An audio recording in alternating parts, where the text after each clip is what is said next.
മല്ലപ്പള്ളി കിഴക്കേതിൽ David P Mathew, ഭാര്യ Shirley എന്നിവർക്കായി 1,40,00,000 രൂപയാണ് നഷ്ടപ്പെട്ടത്. ഈ മാസം 18-ന് രാവിലെയാണ് സംഭവങ്ങളുടെ തുടക്കം. ഷെർലിയുടെ നമ്പറിലേക്ക് മുംബൈ ക്രൈംബ്രാഞ്ച് ഓഫീസിൽ നിന്നാണെന്ന് വിശ്വസിപ്പിച്ച് ഒരു കോൾ വരുന്നു. ഇവർ ഉപയോഗിച്ചു വരുന്ന നമ്പറിൽ നിന്നായി കുട്ടികളുടേതായി ചില നഗ്നദൃശ്യങ്ങൾ വിവിധ സൈറ്റുകളിലേക്ക് അപ്ലോഡ് ചെയ്യപ്പെട്ടു എന്ന് വിശ്വസിപ്പിച്ചു. തുടർന്ന് ഇതുമായി ബന്ധപ്പെട്ട കേസിൽ അറസ്റ്റോ തുടർ നടപടികളോ ഒഴിവാക്കുന്നതിനായി പണം നൽകണമെന്നായിരുന്നു പിന്നീടുള്ള ഭീഷണിയും ആവശ്യവും. ഇതോടുകൂടി ദമ്പതികൾ ആകെ പരിഭ്രാന്തിയിലായി. ആദ്യഘട്ടമെന്നുള്ള നിലയിൽ ഷെർലിയുടെ പേരിൽ ഫെഡറൽ ബാങ്ക് മല്ലപ്പള്ളി ശാഖയിൽ ഉണ്ടായിരുന്നതിൽ 90,50,000 രൂപ കൈമാറി.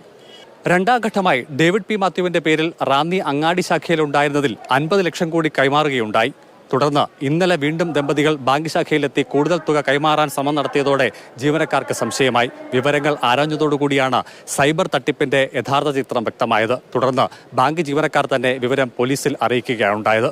അബുദാബിയിൽ സ്ഥിരതാമസമാക്കിയ ദമ്പതികൾ ഈ മാസം 8-നാണ് നാട്ടിൽ എത്തിയത്. CK Abhilal, Mathrubhumi news, Pathanamthitta.